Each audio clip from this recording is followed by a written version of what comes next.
Alors, cette semaine, on reçoit une institution de la politique québécoise, dans le meilleur sens des termes. Gilles Duceppe, bienvenue à Discussion de Salon. Ça fait plaisir. Et quel beau contexte pour vous recevoir après cette brillante percée du Bloc québécois. Oui, c'était un beau retour. Il n'y a personne qui prévoyait ça Même pour au vous, début de l'élection. un Moi, j'en donnais plus que 20 au départ. Et dans les jours qui précédaient, je n'avais mis 35. Donc, avant le vote. On finit à 32. Et n'eût été dans 2-3 comtés, dont Hochelaga, Maisonneuve et Laurier-Sainte-Marie.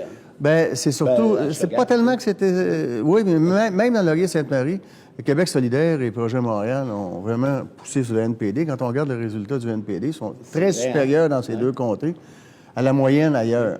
Et qu'est-ce qui explique ça, selon vous? Difficile, je ne comprends pas, moi. Quand on est souverainiste, on n'est pas souverainiste de temps en temps, on est souverainiste tout le temps.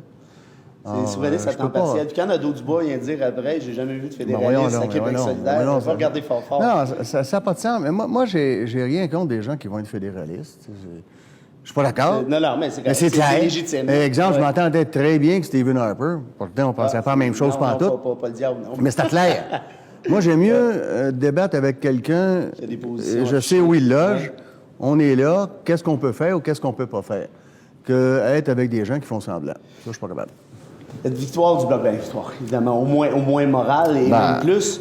On l'explique comment, selon vous? Ben moi, d'une part, Trudeau a déçu énormément. Il n'y a pas un engouement terrible pour Trudeau.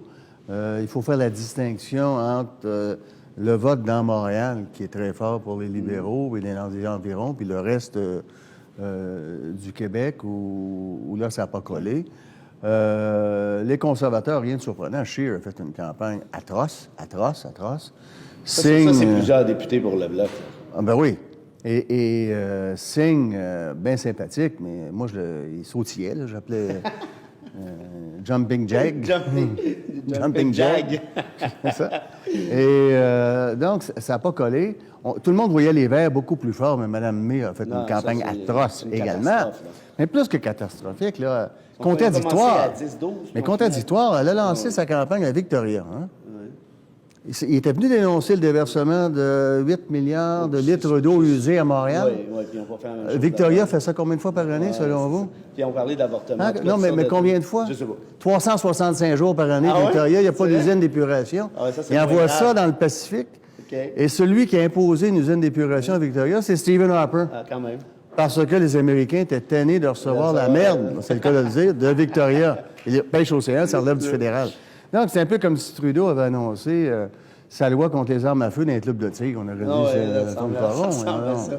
Il y a eu une grosse nouvelle, cette soirée-là. Un moment émotif, puissant de télévision, je dirais, quand votre fils a été élu pour la première fois. Avec un peu de recul, après quelques semaines, un mois et quelques de recul, on réalise l'ampleur de la chose aujourd'hui? Bien, tout à fait. Il fait bien ça. Et il voulait faire ça. Depuis plusieurs années, il s'est impliqué. Lui, il était en télévision et cinéma pendant de nombreuses années, une vingtaine d'années. De la famille Duceppe. Oui. Sauf moi. Moi, j'étais pas dans ça. Vous avez un parcours absolument phénoménal. Vous faites partie des meubles. On dirait que vous n'en êtes pas sorti encore aujourd'hui. On sent que vous avez toujours cette piqûre-là. Votre plus beau souvenir en tant que chef du Bloc, ce serait quoi? Votre plus grande réalisation? Je sais que c'est une question qui est ultra difficile. C'est très difficile à dire, la plus grande réalisation. Moi, je pense que c'est d'avoir persévéré. Oui. Exemple, en 97, il y en a bien qui auraient lâché parce que ça n'a pas été une bonne campagne. Il n'y a rien qui marchait. Ça n'allait pas, là. Et avoir persévéré. Lucien Bouchard aussi. C'est ça. Puis, et par la suite, le dossier, certains disent qu'ils ont gagné grâce aux commandites. Les commandites, c'est nous qui l'avons sorti. On a travaillé 8 ans sur ça, 300 quelques questions. C'est Daniel Leblanc du Globe. Oh non, moi, j'ai appelé les journalistes québécois pour leur dire, j'ai ce dossier-là. Ils ont dit, c'est pas bon, ça ne pognera pas, ça ne marchera jamais. Le premier qui est journaliste sorti, c'est Daniel Leblanc. C'est nous qui avons donné le stock à Daniel Leblanc, et Daniel le reconnaît lui-même, il est écrit dans le livre. Vous pouvez lui demander. Et par la suite, lui a continué à travailler, on échangeait nos informations, parce que lui, il a cru. Alors qu'au Québec, il disait, vous êtes fini, le Bloc. Donc, Machouette, c'est un bloquiste, c'est ça? Ça, je peux pas dire. Mais on a échangé et on a travaillé ça ensemble tout le long. Les conservateurs ne voulaient pas intervenir parce que plusieurs de ceux qui étaient dénoncés donnaient aussi aux conservateurs. Ouais. Et le NPD ne voulait pas intervenir en disant, puis Jack me l'a dit, écoute, si on fait ça, nous, on s'attaque à des partis fédéralistes, c'est pas bon pour le fédéralisme. Ouais. Or, on sauve l'option puis on ferme les yeux. À toute beauté. Mais c'est une victoire. Ça, c'est de la persévérance. Je suis très, très heureux de ça. Puis, beaucoup de petites choses dans la vie d'un député, pas selon moi. Aussi, il y a des équilibres fiscaux, le génocide des Arméniens, mais aussi des faits avec le travail de député lui-même. Oui. Et je ne suis pas le seul. Je ne suis pas le seul. Dans tous les partis, ça arrive. Je me souviens, à un moment donné, je fais mes emplettes avec Yolande. Il y a une femme qui a un jeune bébé, puis on y envoie elle s'avance, puis elle vient nous voir, puis elle dit « Il faut que je vous parle ». Elle dit vous y êtes pour quelque chose dans ça. Moi, je dis « Yolande, no way ». J'ai dit « Non. » Non, c'est qu'elle me dit, mon mari était dans l'avion en train d'être déporté, il venait du Congo, Centrafrique. OK. Et j'étais en train d'accoucher. Votre bureau est intervenu, vous avez réussi à le faire sortir de l'avion, il a assisté à l'accouchement, vous avez aidé, vous avez gagné sa cause, il vit ici maintenant comme réfugié politique. Incroyable. Donc cet enfant-là a un père grâce à vous. Là, tu te dis, bon... Wow. Ça, mais je ne suis pas le seul à qui c'est arrivé. Non, évidemment. Il y a des députés de toute allégeance à qui c'est arrivé. Ça, c'est beau d'entendre. Et ça, on ne voit pas ça assez souvent. Il y a plein d'histoires comme ça. Mais moi, je vais vous donner quelque chose que les gens ne savent peut-être pas. Je suis en train de travailler actuellement sur l'histoire d'Omar Khadr. Déjà à 400 quelques pages. Je pensais que ça allait achever, mais il en manque encore. Et ça, je l'ai dit en conférence. La contribution du Bloc québécois en rapport à ça a été incommensurable. Et il y a quelque chose de parfaitement illogique, parce qu'il y a un parti québécois dédié au Québec qui va prendre la défense des citoyens canadiens torontois. Évidemment, c'est pas la défense de Khadr que vous avez pris, mais plutôt la défense de principe, c'est-à-dire l'État de droit, lutter contre la torture à Guantanamo. Mais c'est un enfant soldat. Un enfant soldat. Ça n'a pas de sens. Il faut le rééduquer par la suite, bien sûr. Bien, évidemment. Ça va de soi. Évidemment. Mais il n'y a pas eu le choix, cet enfant-là. C'était un enfant soldat. De l'âge de 4 ans. Ça n'a pas de sens. Ça n'a pas de sens. Mais on a fait ça dans d'autres dossiers avec la reconnaissance des Premières Nations Colombie-Britanniques.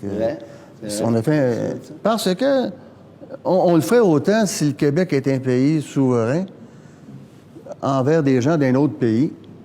Or, c'est notre devoir en tant qu'habitants de cette planète-là. Des principes.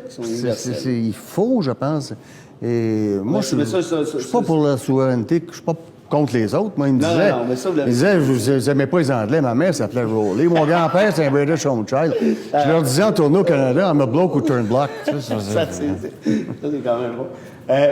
Qu'est-ce que vous répondez à ceux qui accusent le fait que vous ayez été tellement efficace comme bloquiste? Il y en a qui disent, dans le fond, le bloc de DUCEP a amélioré, en quelque sorte, le fédéralisme canadien. C'est complètement ridicule. C'est mal connaître l'essence de l'humain. Est-ce qu'il y avait beaucoup de Québécois dans les années 40 et 50 qui voulaient faire du Québec un pays souverain? Ben non, on se sentait tellement impuissant. Ouais. Le mouvement souverainiste est né avec la Révolution tranquille. Ouais. Quand les gens se sont sentis capables de faire des choses. Accaparer une certaine... C'est-à-dire, on est capable de faire ça. Et c'est comme ça dans la vie. Quelqu'un là qui tombe malade, qui divorce, qui perd sa job, y a-tu bien le goût d'entreprendre quelque chose? Quand, au contraire, tout va bien, tu te dis, là, j'ai le goût de continuer. Et l'apport du Bloc au référendum de 95 était immense. Ouais. Si ça avait été le contraire, là, voyons là, on a mieux fait qu'en 80. Ah non, c'est sûr que ça aurait été autre chose. Dernière question. L'état du mouvement souverainiste aujourd'hui? Moi, je pense que il y a dans l'histoire de l'humanité rien de surprenant, mais que des choses inattendues. Que le mur de Berlin soit tombé, c'est pas surprenant. Tout était là pour qu'il tombe. Pourquoi en novembre 89? En 1989, est-ce que le mouvement souverainiste était très fort? Jacques Parizeau venait de faire élire 29 ou 27 députés. On ne sondait même plus sa souveraineté. Et tout d'un coup, l'année suivante, un ministre important de Mulroney devient chef du Parti du Bloc québécois. On atteint les 60-65. Ça n'arrive pas tout seul, cependant. Non, c'est ça. Mais il faut saisir les occasions. À ce niveau-là, parce que moi, l'impression que j'ai, puis dites-moi si je me trompe, mais il y a plusieurs souverainistes qui ont fait le choix de la CAQ, qui ont fait le choix de l'identitaire, en disant on va servir le Québec, on verra, et on délaisse la souveraineté, ce qui fait que le débat qu'on a eu pendant longtemps sur ce sujet-là, qui est d'une importance absolue, tant qu'à moi, a laissé la place à un débat. Moi, je pense que ce débat-là va revenir. D'ailleurs, Claude Castonguay et moi sommes parlé, on a écrit chacun un texte. Castonguay pour un Canada décentralisé, puis moi pour la suite des choses, où je dis dans ça, lui, il voit 5 entités, la Colombie-Britannique, les Prairies, l'Ontario, le Québec maritime, reconnu d'ailleurs par un vote en Chambre des communes en 96. Et moi, je dis, 5 pays, un Québec souverain dans une Union canadienne, ce qui est le manifeste de l'évêque en 67. C'est vrai. Et le jour que l'on sera aussi indépendant que la France, l'Italie, l'Allemagne au sein de l'Union européenne, ce qui est la voie de l'avenir, moi, je suis heureux, là. Et Castonguay et moi, on n'est pas si loin l'un de l'autre. On continue à se discuter. Alors, la seule faiblesse d'une discussion comme celle-là, c'est que c'est trop court. Gilles Duceppe, merci 100 fois. Toujours un plaisir. Merci. Et continuez votre contribution intellectuelle, militante et autres. Je suis un peu nostalgique ce matin, même si vous êtes encore là dans le paysage. Ça me rappelle les bonnes années du Bloc, en espérant que certains vont suivre votre voie. Merci beaucoup.